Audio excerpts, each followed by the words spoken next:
J'aime bien les mots stratégique et durablement dans votre question, parce que toujours travailler dans la durée. Si on se dit stratégiquement que cette clientèle touristique peut impacter de manière relativement considérable le chiffre d'affaires et la marge. À partir de là, il faut quand même que ce soit un projet qui soit porté par la direction générale.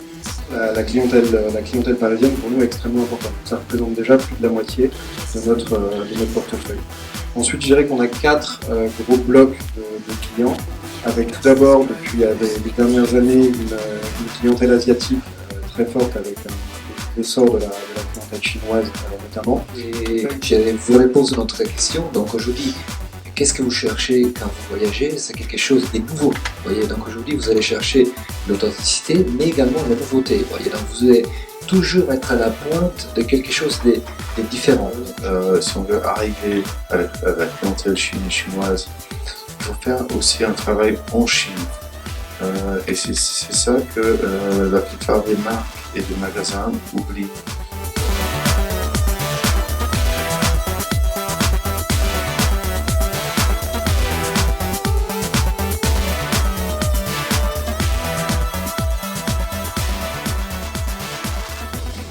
Quand on parle de clientèle étrangère, les clients étrangers, lorsqu'ils viennent à Paris, ils souhaitent quand même rencontrer, enfin toucher un petit peu de façon subjective l'art parisien.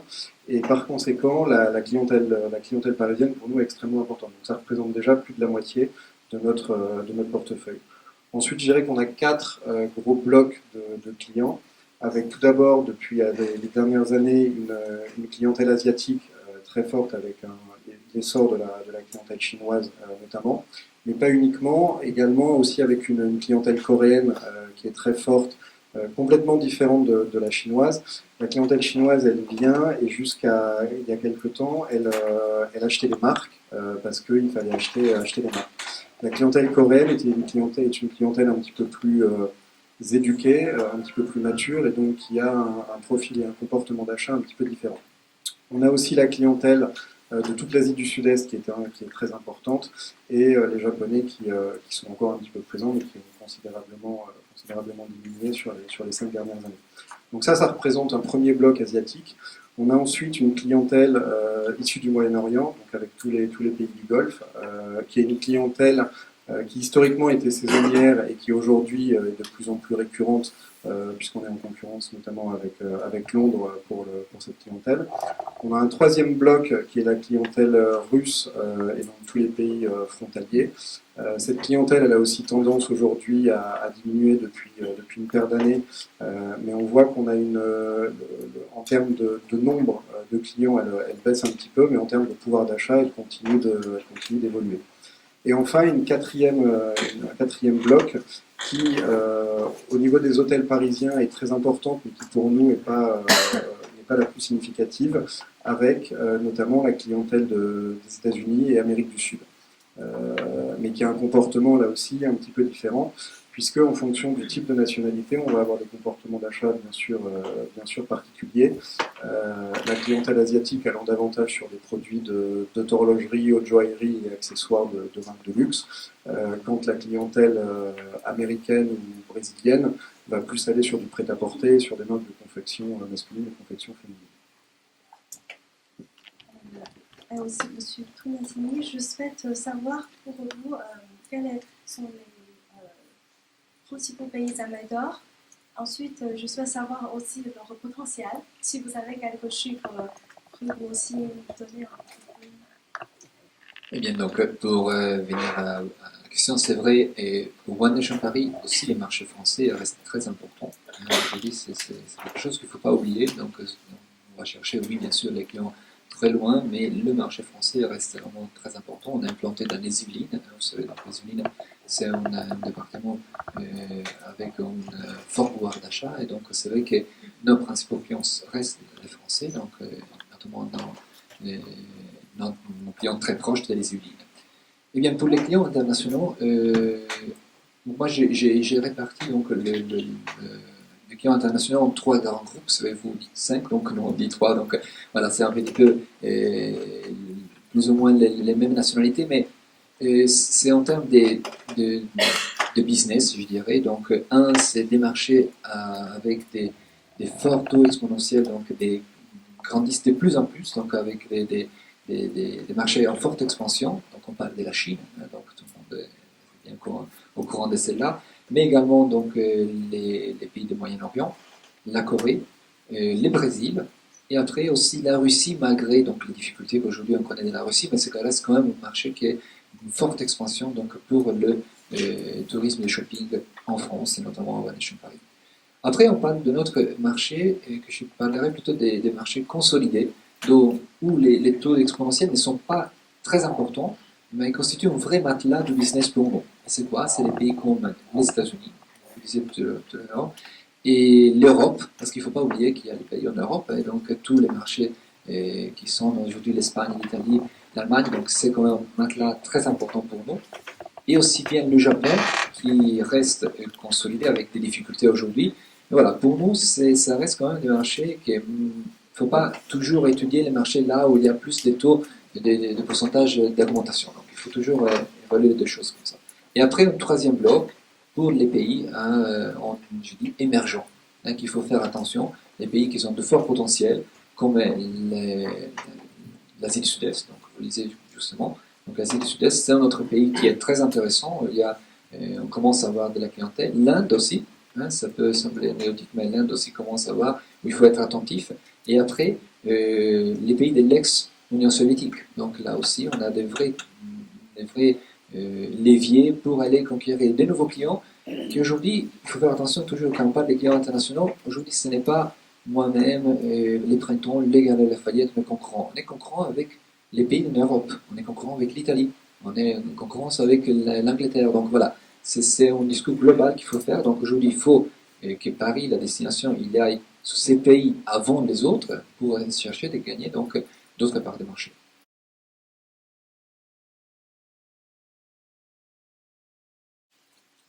Alors, j'aimerais vous répondre tout d'abord que c'est pour le printemps, mais malheureusement, c'est pas forcément toujours le cas. Je pense que le premier point, et on le voit avec tous les pays émergents, c'est le prix. Faut savoir, enfin, je pense que ça n'a échappé à personne, mais il y a une différence de prix qui est assez importante entre les prix de vente en France et les prix de vente en Chine, compte tenu de différentes taxes, compte tenu aussi du positionnement de certaines marques, puisqu'on a des marques qui sont des marques, je vais dire, premium mais pas luxe en France, avec des prix assez abordables, et qui sont positionnés lors de leur pénétration sur le marché chinois sur un niveau beaucoup plus haut de gamme. Donc on se retrouve avec des différences de prix qui sont de l'ordre de 30 à quasiment 100% en fonction des marques. Donc je pense que le prix est vraiment l'élément moteur, notamment pour la clientèle asiatique. Ensuite, aussi pour cette clientèle asiatique, il y a deux autres effets. Il y a un premier point qui est le produit réel et la confiance dans l'acte d'achat. C'est-à-dire que pour les Chinois, vous savez qu'il y a beaucoup de parallèles, que l'émergence des sites internet fait aussi qu'il y a une crainte de la part du consommateur d'acheter des faux. Donc même sur des sites, je ne vais pas les citer, mais même sur des sites chinois très connus, vous avez parfois des malversations et des produits qui sont de simples copies. Donc il y a vraiment cet aspect de venir et d'avoir la confiance que ce soit dans le printemps ou ailleurs, d'ailleurs les Galeries Lafayette, Foundation, etc., mais de pouvoir acheter un article qui est réellement confectionné par la marque et qui a une réelle valeur ajoutée. Et le troisième point, qui n'est pas du tout négligeable, c'est Paris. C'est-à-dire que dans l'esprit des clients étrangers, aussi bien asiatiques que les autres nationalités dont on a parlé précédemment, eh bien, Paris a une valeur et un pouvoir qui est extrêmement important dans l'acte d'achat. Et on le voit de toute façon avec le volume de clients étrangers qui visitent Paris, qui est quand même la première destination. Et cette première destination fait aussi qu'il y a un plaisir et une image très forte pour le consommateur de pouvoir dire j'ai acheté mon sac, j'ai acheté mon vêtement ou mon article de luxe à Paris. Voilà, donc je crois que la combinaison de ces trois facteurs fait qu'aujourd'hui Paris a une position dominante, puisque comme on le disait aussi précédemment, c'est vrai qu'on n'est plus aujourd'hui on n'est plus en concurrence avec les des magasins uniquement, des enseignes de distribution françaises, mais on est énormément en concurrence à l'international, que ce soit Londres, que ce soit Moscou, New York ou autre. Puisqu'aujourd'hui, avec le développement des marques et l'internationalisation des marques, eh bien, on se retrouve confronté à un produit qui devient un petit peu standardisé, même dans les marques de luxe. Donc les marques de luxe imposent des codes, notamment en termes de merchandising, et que vous achetiez votre article à Paris, à Shanghai ou encore une fois à Miami, eh bien, vous avez toujours le même produit. Et ce qui va faire la différence, c'est d'une part le lieu où vous l'achetez et surtout le service que vous pouvez avoir avec le contact humain que vous aurez, qui est extrêmement important. Merci beaucoup. Certainement la valeur du produit français, d'un côté, merci. L'authenticité du produit, certainement. J'étais en fait en Chine il y a quelques semaines et j'étais avec des amis dans une boutique d'une grande marque française et les amis m'ont dit non mais non Philippe, je n'achèterai jamais ici parce que ce que tu vois ici dans l'exposition ce sont les vrais produits mais quand tu vas acheter on va tirer des défauts derrière et c'est ça ce qui va finir dans le sac. Donc, un autre concept de confiance qui est l'avantage des entreprises de l'expérience en France. L'expérience. J'ajouterais aussi la disponibilité et je devrais dire la disponibilité vraie ou perçue. En Chine, souvent, il y a la perception qu'en Europe, on trouve tout ce qui, même s'il y a les mêmes produits, on est convaincu qu'on a plus en Europe. Quand on parle par exemple des marchés comme l'Inde, comme le Brésil, c'est particulièrement vrai parce qu'il n'y a pas de présence des marques dans ces pays. Ce sont des pays qui ont été fermés pendant longtemps. Et bon, enfin, entièrement encore d'accord quant au service en Chine en particulier, il n'y a pas encore le concept du service. Le concept du service, c'est mettre plusieurs personnes à distance d'un mètre et de regarder et de passer la question aux collègues, mais le service comme nous le connaissons, et en particulier vers les VIP, n'est pas du tout au même niveau.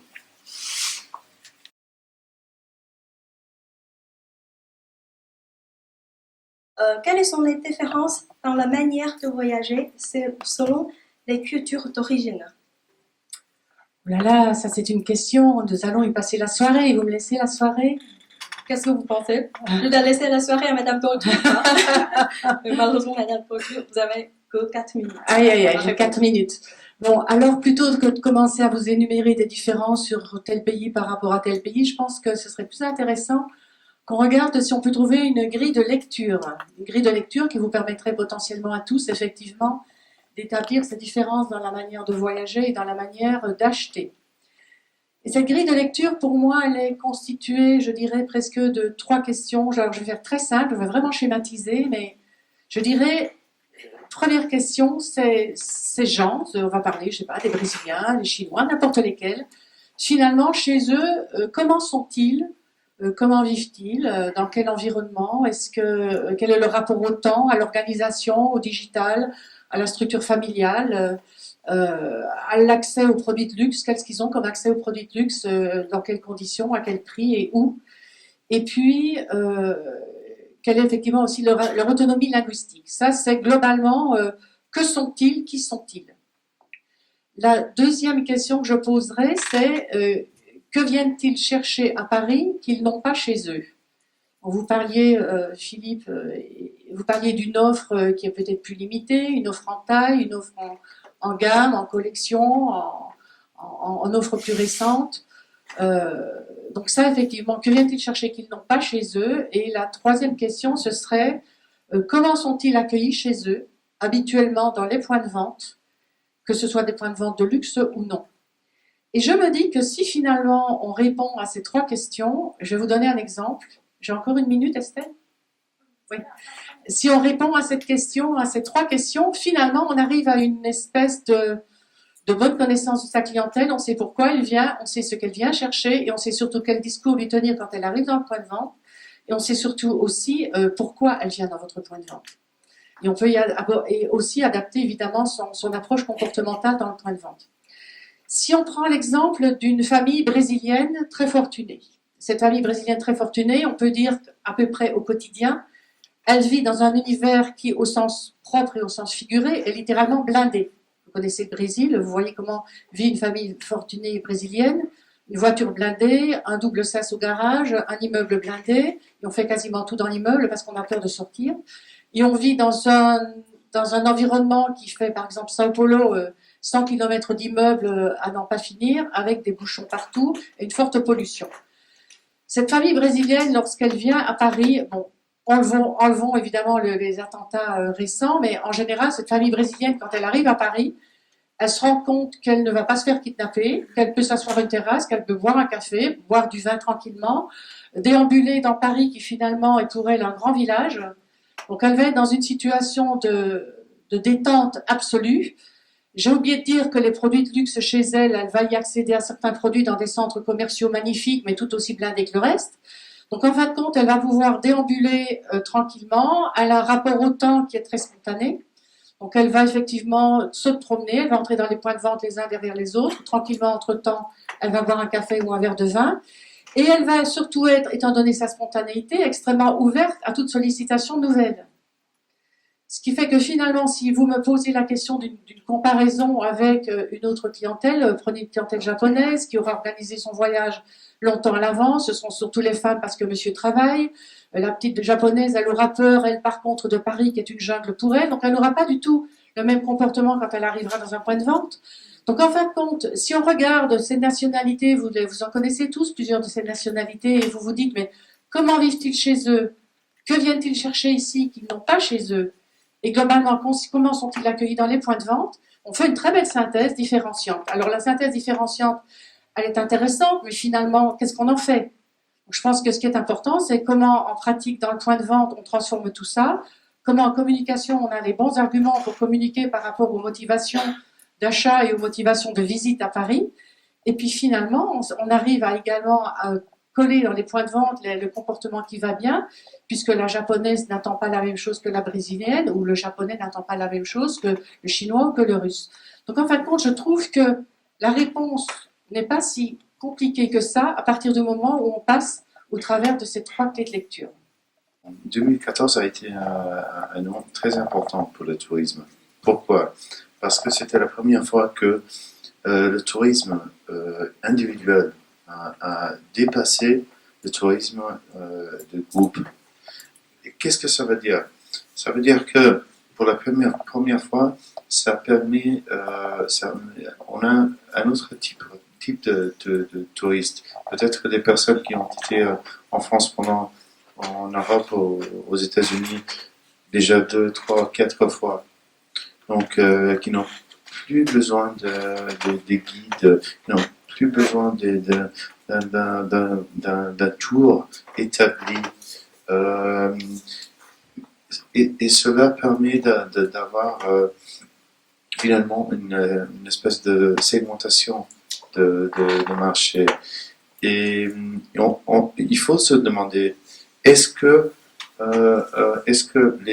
les initiatives, les activités, par exemple, de négocier avec les voyagistes en Chine, de négocier avec les tour opérateurs, les agences, toute la chaîne, l'écosystème de commissions qu'il y a derrière le tourisme, quand la majorité du tourisme devient individuel, ça commence à changer. L'équation, ça change. Et je crois que ça nous oblige à avoir autres outils comme la technologie comme WeChat qui nous permet de communiquer directement avec le client, de segmenter cette clientèle internationale. Donc, et on est bien, je finalise, on est bien au début. Si on pense que moins du 10% des Chinois ont un passeport, il y aura encore beaucoup de changements à venir. Merci.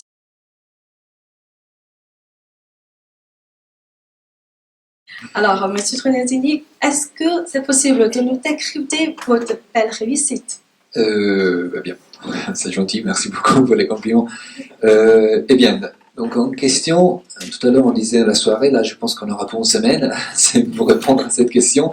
Donc répondre en 4 minutes à comment capter les touristes internationaux, c'est un exercice extrêmement délicat et difficile. Donc bien évidemment, on n'existe pas. Donc la première chose à vous dire, il n'existe pas une recette magique. Il faut être clair. C'est chacun d'entre vous ici, il a un produit, il a une marque, il a un service à proposer à nos clients internationaux. Donc voilà, c'est là la recette, c'est dans vous. C'est vous qui vous devez poser les bonnes questions pour mettre cette offre, pour mettre ces produits, cette marque sur le marché. Donc quand je parle des marchés, attention, le marché, il faut choisir le marché. Vous voyez, donc quand on ouvre une outlet de 174 millions d'euros, tous les marchés sont importants. Donc il faut se poser la bonne question, où on va? Où on va commencer? Par quel pays?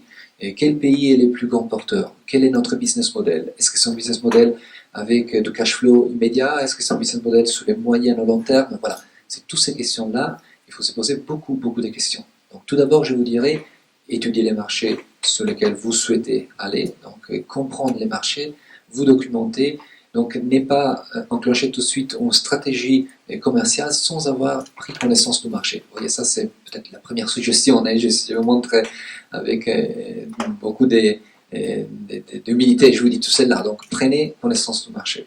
Et après, première chose, positionnez votre produit. Positionnez votre produit dans les marchés que vous avez choisis, tout en tenant compte des exigences de ces marchés, tout en tenant compte des besoins de ces marchés, tout en tenant compte des besoins des services que ces marchés demandent. Vous voyez, aujourd'hui, vous ne pouvez pas proposer un bijou, comme vous disiez tout à l'heure, dans une boutique comme vous les proposez en français. Donc, sachez que derrière une personne russe, il y a une exigence de demande pour acheter un bijou. Derrière une exigence d'un japonais, il y a certains besoins, donc il faut respecter et donner. Voilà, donc ça, c'est les premières suggestions que je pourrais vous donner. Deuxième, en termes de communication et marketing. Comment aujourd'hui aller de l'avant et dire, voilà, j'existe. Messieurs, dames, j'ai ouvert en 2013, décembre 2013, et j'existe. Bien, vous savez, donc notre touriste, il fait un parcours, hein, tout le monde l'a étudié dans ce livre donc, universitaire. Notre touriste, il fait un parcours. Cherchez de comprendre à quel moment votre marque, votre produit, il peut intéresser votre touriste. Je dis, par exemple, il y a un moment qu'il est touriste, il est là sous son canapé, à Shanghai, à Moscou, qui cherche de s'inspirer, cet été je vais partir où? Donc vous pouvez capter cette attention à ces moments de l'inspiration. Et donc chercher dans vos outils où il va s'intéresser, sous quel moment il va s'inspirer, sous quels outils il va s'inspirer. Et chercher de capter son attention à ces moments-là. Après, il va réserver. Il va réserver sous les sites des avions, sur les compagnies aériennes, les sites des réservations des hôtels. Donc cherchez de parler avec lui à ces moments-là. Après encore, qu'est-ce qu'il fait? Il prend sa valise, il sort de chez lui, il va à l'aéroport.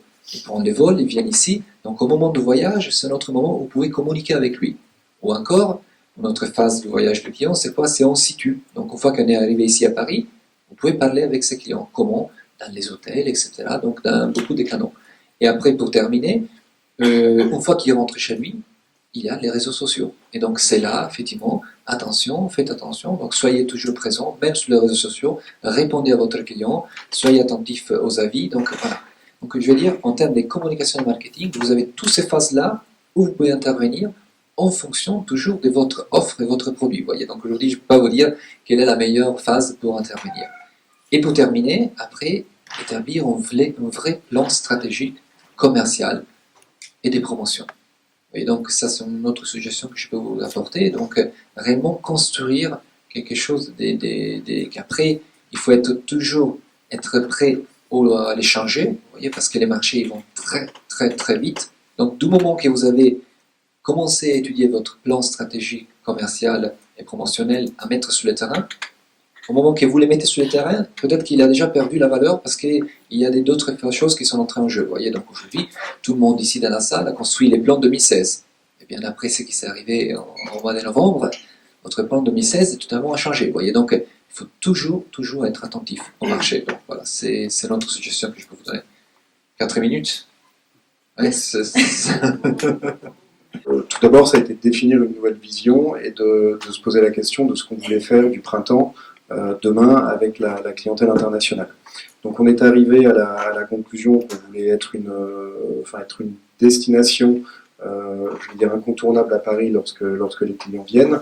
Et pour pouvoir y arriver, on a monté une stratégie qui est une stratégie en 4 étapes.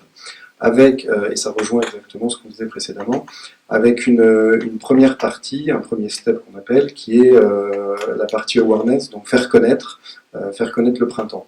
Donc là, c'est toutes les actions marketing que l'on peut avoir, donc avec en termes de communication, en termes d'image, en termes d'échanges sur les différents pays. Alors bien sûr, pour les quatre étapes dont je vais vous parler, il y a d'abord la définition de savoir où est-ce qu'on va investir, puisque bien évidemment, on a quand même des contraintes budgétaires. Ces contraintes budgétaires, elles s'appliquent pour tous les pays. Donc l'objectif était de ne pas, je vais dire, investir tous les moyens sur les mêmes nations. Donc il y a eu d'abord un travail qui a été fait de répartition des ressources à la fois financières mais aussi humaines. Voilà. Donc la première partie, comme je disais, la partie awareness, faire connaître. Une fois que le client a entendu parler le potentiel client a entendu parler du printemps, eh bien il y a une deuxième étape qui est de faire venir. Donc cette étape faire venir, ça a été de construire une équipe commerciale avec des collaborateurs qui sont chargés à la fois de secteurs d'activité et de zones géographiques. Alors les zones géographiques, on l'a dit précédemment, ça va être les différents marchés qui ont été cités, et les secteurs d'activité, eh bien ça va être très varié, ça va être les tours opérateurs, ça va être les conciergeries, ça va être des agences de voyage haut de gamme, mais ça peut être aussi au niveau local, eh bien les hôtels, les compagnies aériennes, tout ce qui est transport en termes de limousines, de jets privés, d'hélicoptères, etc. Même les chauffeurs de taxi. Et finalement de tisser une toile d'araignée de façon à pouvoir capter à chaque moment du parcours du client, eh bien d'essayer d'injecter une présence du printemps. Ensuite, la troisième partie, bien là, c'est une fois que le client a passé les portes du magasin, eh bien, ce sont les forces de vente qui rentrent principalement en action. Et là, c'est la partie purchase, donc faire acheter le client et le faire consommer. Alors le faire consommer de façon plutôt intelligente, en essayant de lui proposer déjà l'offre de produits qu'il souhaite, et d'y combiner aussi différents services qui peuvent être des services soit d'accueil, soit de traduction pour faciliter son expérience et son parcours au sein du magasin, soit après tout ce qui est détaxe, puisque la détaxe est un élément important, puisqu'encore une fois, le client bénéficie d'environ 12% sur les produits qu'il achète. Donc de travailler sur toute cette offre et également d'avoir différentes animations dans le magasin. C'est-à-dire qu'en fonction des temps forts des différentes nationalités avec les calendriers qui leur sont propres, eh bien c'est d'animer toutes ces nationalités. Donc là en l'occurrence on est dans une période asiatique très forte puisque on a célébré la semaine dernière le nouvel an lunaire, enfin le nouvel an chinois et par conséquent on a un flux touristique chinois qui est très important. Donc on met en place différentes animations avec différentes offres en partenariat avec les marques pour mettre le printemps un petit peu aux couleurs de la Chine et de l'année qui est l'année du singe cette année. Et enfin la quatrième étape, eh bien c'est presque la plus importante, je dirais, c'est la partie fidélisée, de façon à pouvoir garder un lien continu avec le client et d'avoir une clientèle de repeaters. C'est-à-dire que sur le marché chinois, on en parlait tout à l'heure, il y a une clientèle qui a commencé à voyager, je veux dire, aux alentours de 2010, on a vu les premières vagues, entre guillemets, de clientèle asiatique et notamment chinoise venir en France. Cette clientèle, elle voyageait comme la clientèle japonaise il y a une vingtaine d'années, uniquement par groupe. Et hormis le premier voyage pour un Chinois qui est d'aller à Hong Kong en voyage, je veux dire, domestique, eh bien, c'est de voyager en Europe et surtout de venir à Paris. Donc, on a bénéficié de ce flux qui venait exclusivement en groupe. Et effectivement, depuis maintenant l'année dernière, on a pris, je dirais, un virage avec une volonté de se développer beaucoup plus fortement sur la clientèle individuelle que la clientèle de groupe, puisque, si vous ne le savez pas, la clientèle de groupe est une clientèle que l'on doit rémunérer auprès d'intermédiaires, qu'ils soient tour opérateurs ou guides ou accompagnateurs. Donc c'est une clientèle que l'on peut capter, je dirais, un petit peu plus facilement à court terme, mais qui d'un point de vue financier n'est pas une clientèle très bénéfique et qui en bas de ligne d'un point de vue PNL n'est pas la meilleure. Donc cette partie, je veux dire CRM et loyalty, est extrêmement importante pour nous puisqu'on a une clientèle qui a voyagé il y a quelques années et qui a un potentiel de revenir à Paris ou bien de rester en contact avec le printemps à travers des expéditions, à travers des ventes à distance et donc de pouvoir maintenir cette relation. Voilà, donc pour nous c'est vraiment les quatre étapes de faire connaître, faire venir, faire acheter et fidéliser. Merci. Je crois que les points que dont vous avez parlé, je partage complètement. Du côté pratique, il n'y a pas beaucoup à ajouter. Ce que j'ajouterais, c'est le travail qu'il faut faire in loco. Donc, le travail qu'il faut faire si on veut arriver à la clientèle chinoise, il faut faire aussi un travail en Chine. Et c'est ça que la plupart des marques et des magasins oublient.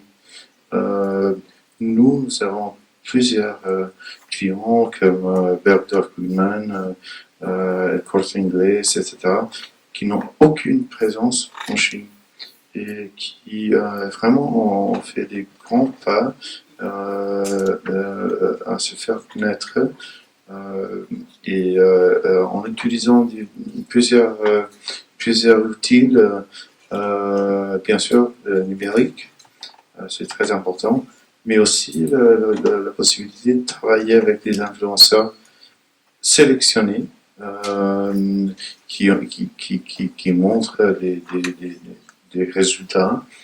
Ça a marché très bien et aussi utiliser la technologie pour tout ce qui concerne l'activation, la monétisation et la fidélisation du client quand il se trouve dans le magasin ou la boutique en Europe ou aux États-Unis ou à Dubaï ou en Corée. Ok. Je vais aborder la question sous l'angle, imaginons qu'on soit une marque. Là, le printemps, vous êtes quand même un joli bateau, One Nation aussi. Je vais prendre l'exemple d'une marque qui par définition a probablement un budget plus limité et qui doit faire des choix. Donc, je dirais que la première chose, et pour l'avoir travaillé sur plusieurs pays pendant quelques années, on se rend compte que le choix est compliqué. Il faut et choisir implique d'exclure. Ce qui veut dire qu'à certains moments, si on n'a pas un budget illimité, ni des ressources humaines illimitées, parce qu'il faut des ressources aussi derrière tout ça, il vaut mieux prendre le temps de bien choisir la cible affinitaire, l'idéal pour soi à l'instant T, et de se dire pendant quelques années, je vais choisir cette cible-là, mais je ne vais surtout pas saupoudrer. Parce qu'effectivement, il faut faire un travail dans le pays émetteur, donc on ne peut pas aller faire un peu partout et pas vraiment. Donc je dirais qu'il faut se dire, je prends le temps de choisir un pays particulièrement. Dans ce pays, quelle est ma cible particulièrement par rapport à mon offre? Cette cible-là, je vais mettre un focus dessus, je vais mettre une loupe dessus et je ne vais pas la lâcher parce que de toute évidence, elle évolue beaucoup comme tous ces marchés-là.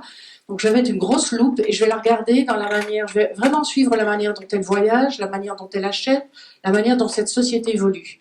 Donc ça, je dirais, à faire un choix stratégique et s'y tenir pendant un certain temps et construire dans la durée. Donc on voit bien que cette notion de durée revient régulièrement. Donc effectivement, cette cible que je vais choisir, où vit-elle, quels sont ses cercles d'influence, on parle de produits de luxe. Donc on n'achète pas un produit de luxe que pour son hédonisme à soi, on l'achète aussi par rapport, notamment sur les Chinois, par rapport à la face et à l'aura qu'on va pouvoir en gagner par rapport à ses pairs. Donc, dans quel cercle d'influence ma cible fonctionne-t-elle? Comment vais-je la toucher par rapport à des réseaux extrêmement pointus qui peuvent être des réseaux business, des réseaux de golf ou que sais-je? Là, je parle effectivement d'actions beaucoup plus pointues pour des cibles, pour des enseignes qui ne sont pas un grand magasin ou qui ne sont pas One Nation. Donc, je dirais travailler derrière évidemment la viralité et tout construire petit à petit, tranquillement mais assurément.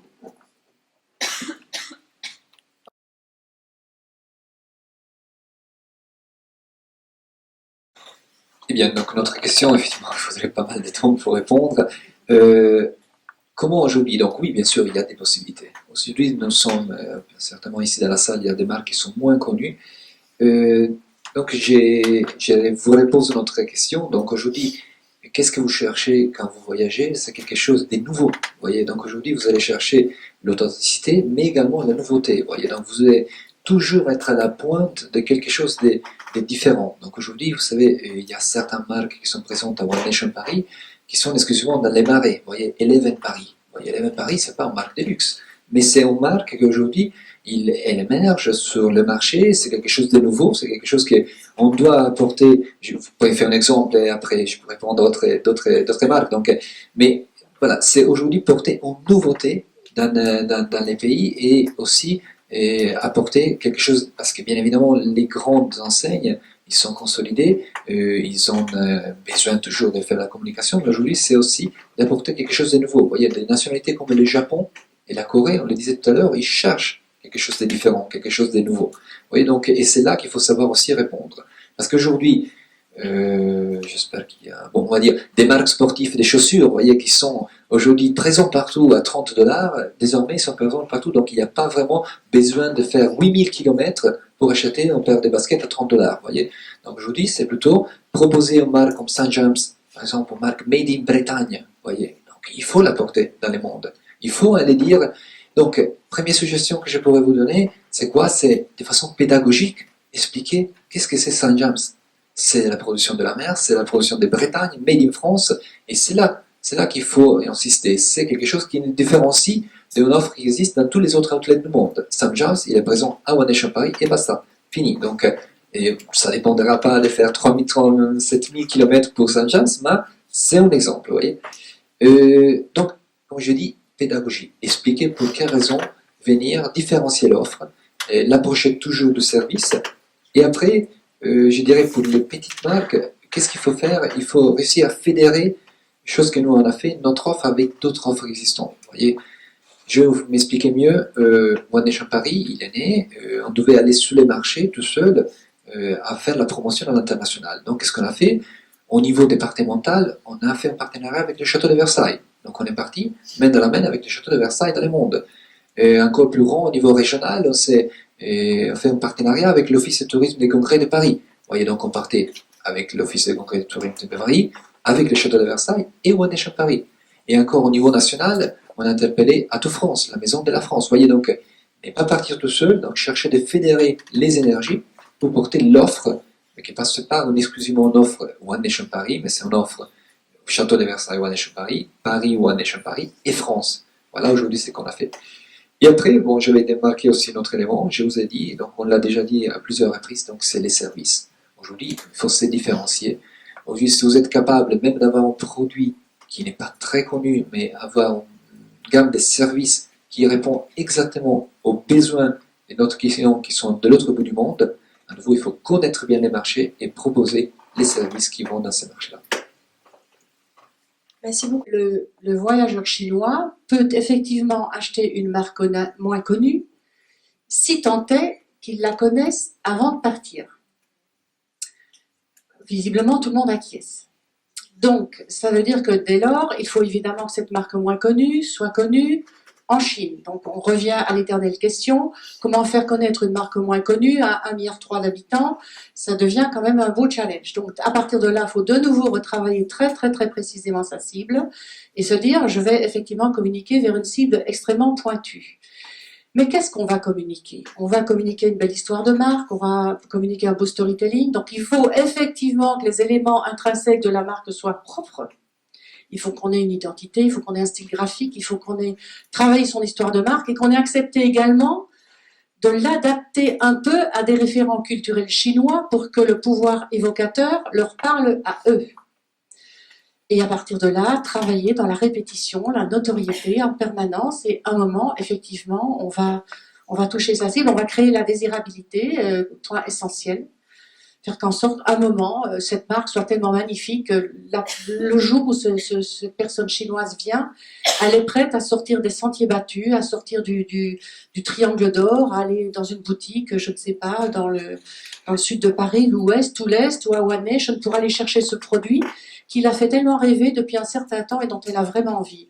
Donc on redit de nouveau, construction de la durée, et puis je pense que c'est une des meilleures solutions pour effectivement attirer l'attention d'une clientèle touristique. Si on parle de produits de luxe, on lit bien effectivement partout et on entend partout que le touriste chinois, notamment fortuné, très fortuné aujourd'hui, a particulièrement envie de découvrir des choses nouvelles, des choses qui ont une âme, des choses qui ont été fabriquées par des gens, par des humains, avec une découverte de savoir-faire, une découverte d'ateliers, avec des matières à toucher. Donc là, oui, il y a de très belles marques, des marques du patrimoine historique notamment, qui ont vraiment des choses à valoriser.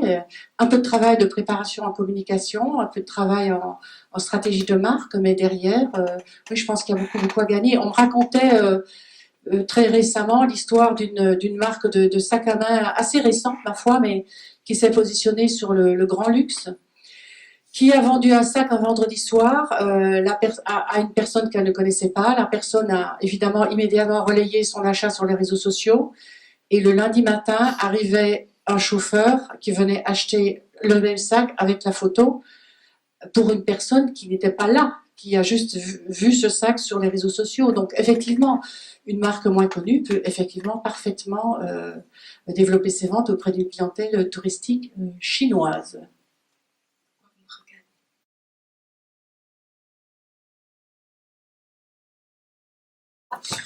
Alors, je dirais tout d'abord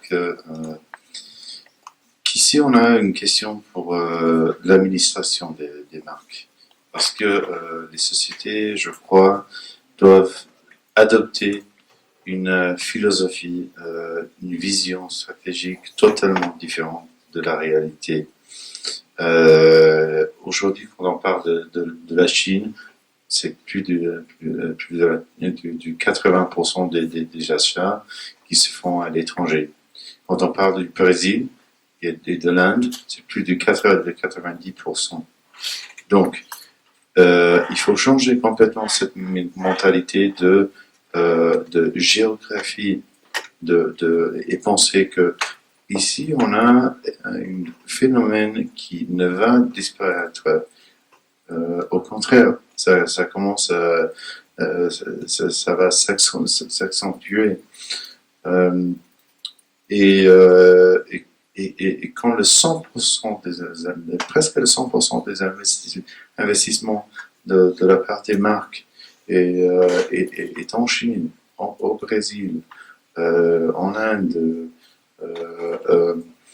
il y a vraiment une grande incongruence entre l'investissement et la réalité des consommateurs. Donc, nous disons toujours, il faut le cible doit être une démographie, pas une géographie. Qu'est-ce que ça veut dire? Ça veut dire que aujourd'hui le client chinois peut être à Pékin, demain il se trouve à Tokyo, le lendemain il est à Los Angeles. Donc il y a plusieurs touchpoints partout. Il faut comprendre le comportement et répondre dans une façon d'une façon plus stratégique. Le problème, je crois qu'il y a un autre problème aussi, c'est que l'architecture des entreprises ne s'est pas évoluée dans ce sens. Elle ne répond pas ni aux besoins des consommateurs, ni à la réalité de ses comportements. Il faudrait démanteler les silos. Aujourd'hui, il y a des silos. La région Asie ne va pas partager les informations avec la région Europe, avec les États-Unis. Mais le même client achète partout. Et les données, la fidélisation, comment est-ce que ça se passe si une personne ne partage les informations? L'autre chose que je crois que c'est très important, c'est aligner les initiatives, les compensations, comprendre que la fonction du marketing, du tourisme, n'est pas seulement un travail technique, tactique, opérationnel, mais c'est vraiment stratégique. Il faut allouer plus de ressources, il faut préparer, habiliter les managers pour qu'ils puissent prendre plus de décisions et donner plus d'importance à l'engagement, à la fidélisation du client. Bon, après ça, c'est tout. Merci. Combien de fois ai-je rencontré la situation où, par exemple, on va parler d'un produit cosmétique qui se consomme par définition. Et on me dit non, on ne peut pas communiquer en Chine parce que y a un distributeur chinois et puis il ne va pas être content. Donc effectivement, un produit cosmétique, par définition, il s'utilise. Donc on peut imaginer que si le client vient à Paris, il va acheter ce produit et puis à un moment, il va l'utiliser et puis il va devoir en racheter. Donc en fin de compte, qu'il l'ait acheté à Paris, s'il n'a pas acheté le produit de cette marque-là, de toute façon, il aurait acheté d'une autre marque, parce qu'il aurait de toute façon acheté quelque chose. Donc je trouve que ça fait quand même une vente perdue, et qu'après tout, quand on dit que c'est tellement compliqué de travailler la notoriété et la visibilité de son offre et la répétition de sa com, dans sa com, effectivement, c'est quand même intéressant de pouvoir communiquer de manière transverse, et de réfléchir à la notion du global shopper, plutôt que de compter les résultats de la filiale. Ça, c'est un des points. L'autre point, ce serait toujours, et j'aime bien les mots stratégique et durablement dans votre question, parce que toujours travailler dans la durée. Je dirais aussi en faire un projet d'entreprise. Alors pour certaines grosses entreprises, on pourrait dire que c'est peut-être trop ambitieux de dire on va en faire un projet d'entreprise. Mais dans certaines structures un peu plus petites, je dirais que ça pourrait vraiment être un projet d'entreprise. Si on se dit stratégiquement que cette clientèle touristique peut impacter de manière relativement considérable le chiffre d'affaires et la marge. À partir de là, il faut quand même que ce soit un projet qui soit porté par la direction générale. Toutes les directions vont être impactées, la direction industrielle, la direction des achats, la direction, la com, le marketing, le retail, les RH, les DAF au niveau des taxes et peut-être voir des commissionnements. Donc effectivement, je trouve qu'on ne peut pas demander à une direction toute seule, et en l'occurrence c'est souvent la pauvre direction retail qui se retrouve attelée à ça, à devoir effectivement gérer et porter et animer et faire bouger toutes les lignes au niveau des autres directions de l'entreprise. Donc je dirais en faire un projet d'entreprise dans des structures plus petites, s'il y a une dimension stratégique extrêmement importante, et de toute évidence que le projet soit porté et impulsé par la direction générale. Pour moi, c'est un point absolument essentiel. Sinon, on ne fait pas de la stratégie, on fait du marketing opérationnel, on fait du one-shot et on ne construit pas dans la durée. Je dirais à peu près que ce sont pour moi, le principal aspect à apporter en construction d'un développement dans la durée pour la vie de son entreprise. Okay. Merci beaucoup, Madame Drotu. La volonté de se développer pour capter une clientèle internationale, elle doit être globale. On l'a dit au niveau de la direction générale, et c'est quelque chose que nous on insuffle auprès de toutes les équipes et de toutes les directions. Et ensuite, c'est d'avoir une stratégie et surtout de maintenir les investissements. Quelle que soit la conjoncture, on le voit en ce moment, on est dans une situation depuis le mois de novembre qui est très difficile, on échangeait en privé tout à l'heure. La situation, elle n'est pas évidente, on est sur des chiffres qui sont en forte décroissance. Alors c'est pas que le printemps One Nation, mais c'est l'ensemble des distributeurs, l'ensemble des retailers, l'ensemble des marques. Mais c'est pas pour autant qu'il faut changer. Et j'ai envie de dire, j'investis presque plus aujourd'hui que j'investissais il y a 6 mois pour le développement. Et ce sont des investissements qui doivent se faire à tous les niveaux, tant au niveau opérationnel que marketing, que financier, que RH, etc. Merci beaucoup, Monsieur Tournassini. Donc l'important c'est aussi d'arriver à faire des investissements donc cibler bien les pays, mais investir aussi dans des pays différents. Vous voyez, parce qu'aujourd'hui on a eu l'exemple avec la Russie. Vous voyez, donc si aujourd'hui une enseigne avait investi 80% des sous-investissements qui est en Russie, aujourd'hui c'est une grande difficulté. Donc voilà, chercher vraiment d'équilibrer les pays pour investir donc sur des prix prioritaires, mais chercher d'équilibrer. Et un deuxième élément peut-être encore qui a été évoqué, mais que je veux souligner, c'est vraiment être réactif, donc connaître les marchés, être attentif au marché et au changement de marché, et avoir la capacité managériale d'être réactif et changer de direction s'il le faut, sans tarder à prendre des décisions, parce qu'aujourd'hui le monde va très très vite, donc même dans des structures, des grandes structures aujourd'hui, il faut être capable de changer de direction et prendre des décisions donc de façon vite. Merci beaucoup. Voilà, la dernière partie, conclusion. On va au chèque ça en va maintenant. J'espère que vous n'avez pas encore attendu.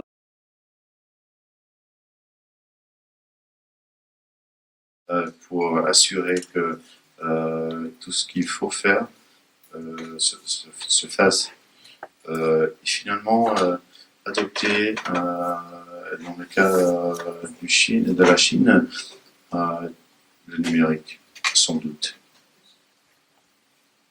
Je dirais, je pense, réussir à trouver donc les justes équilibres entre l'ADN de votre marque, de votre produit, avec les exigences des marchés que vous voulez travailler. Vous voyez, donc aujourd'hui, je pense que toutes les exigences et les besoins de ce marché, mais toujours en gardant l'ADN de votre marque. Donc voilà, combiner les deux et trouver les justes équilibres. Moi, je dirais avoir une stratégie à 360 que nous on a basé sur ce qu'on appelle 5 piliers, que sont d'abord un environnement de shopping, donc pour que notre client vient à nous, qu'il ait un environnement qui soit favorable autant extérieur qu'intérieur. Donc on a refait, lorsqu'il y a eu le rachat du printemps, la première étape qui a été faite, c'était de refaire toutes les façades extérieures et tous les bâtiments historiques, et ensuite de travailler sur l'intérieur et de refaire les différents étages dans les bâtiments, mais on a commencé d'abord par l'extérieur. Donc un premier point qui est sur l'environnement shopping, un deuxième qui est sur l'offre en magasin, c'est-à-dire d'avoir les bonnes marques pour les clients, donc en fonction de la clientèle que l'on cible, c'est avoir les bonnes marques, alors sans trop en citer, mais on a changé un petit peu le benchmark, puisqu'on est parti, on a sorti entre guillemets des marques plutôt mass market, et on a rentré des marques beaucoup plus confidentielles comme Louboutin, comme Goyard. Donc d'avoir la bonne offre pour la bonne clientèle. Le troisième point, c'est d'avoir une relation personnalisée, donc en one-to-one et basée sur les services. Donc ça englobe tout ce qu'on a dit précédemment, ainsi que toute la partie communication.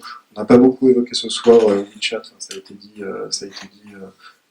rapidement, mais WeChat aujourd'hui est un outil qui est extrêmement fort sur le marché chinois, et qui en est encore à ses balbutiements, et qui même nous en tant que marque ou en tant que maison, on n'a pas encore je dirais pris le bon pli, mais c'est la même chose pour des grandes marques ou des grands groupes de luxe.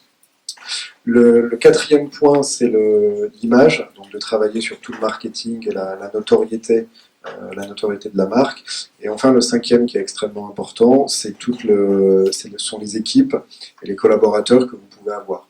C'est-à-dire, à mon sens, de recruter les bons profils pour les bons postes, et ne pas hésiter, notamment pour une maison comme le Printemps, à changer certaines choses ou certains modes de fonctionnement où les gens évoluent je dirais, en interne, mais d'aller aussi chercher des ressources à l'extérieur et de prendre des gens qui ont des compétences complètement différentes.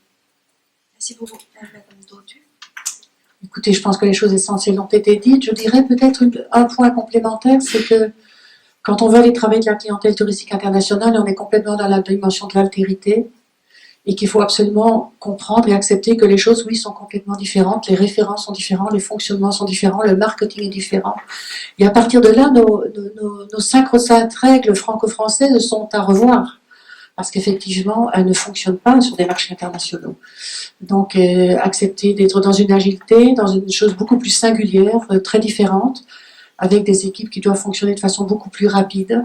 Parce que comme vous l'avez dit tout à l'heure, quand le temps de mettre des dispositifs en place, quand ils commencent à porter leurs fruits, enfin, quand on espère qu'ils vont porter leurs fruits, peut-être qu'effectivement la configuration du terrain a déjà changé. Donc, allez vite. Accepter également d'essayer, de tester, d'améliorer, de mesurer, de mettre en place des systèmes de mesure. Et je pense que quand on a fait ce tour-là, on a déjà bien fait le tour de la question. Bonsoir. Merci beaucoup. On n'a pas encore fini pour moi. C'est notre dernière partie, question and answers. Donc, on a encore 25 minutes. J'espère que vous n'avez pas trop faim. Mais en tout cas, les cocktails sont prêts.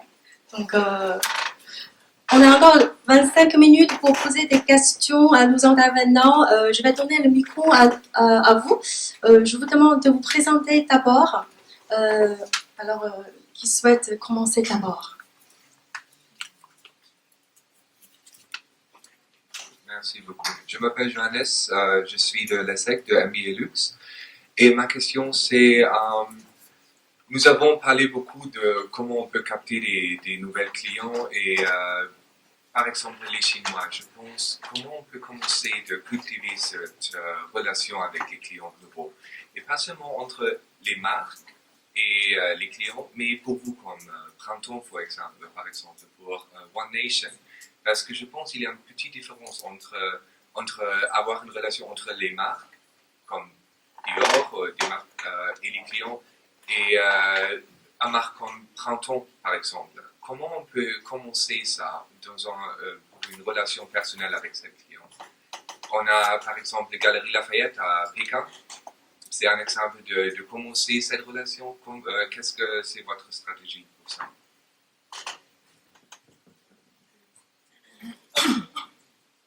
Pour le printemps, comme je pense pour One Nation, l'élément essentiel, je vais répondre par l'offre. C'est-à-dire qu'on a un panel de marques. On a si on prend le printemps Haussmann, il y a plus de 2500 marques qui sont présentes. Donc la communication, elle va être complètement différente qu'une marque comme Dior, comme Chanel ou comme Cartier, puisque il y a un autre élément aussi, c'est qu'on est présent uniquement à Paris. Donc la communication, une fois que le client il est parti et il a quitté les murs du printemps, elle est essentiellement à travers les réseaux sociaux et elle est essentiellement à travers une relation one-to-one qui peut se faire par email, par WeChat ou même par téléphone. Donc le point majeur, c'est déjà d'avoir des collaborateurs qui comprennent le client. Donc ça, je pense qu'aujourd'hui, un collaborateur français, il est pas capable de décoder les besoins, les attentes, les envies, les us et coutumes et les comportements d'achat d'un client chinois. Donc le fait d'avoir des équipes qui parlent chinois et qui connaissent les codes et qui arrivent à combiner la culture chinoise avec le mode de fonctionnement occidental et français, eh bien c'est un élément qui est très important.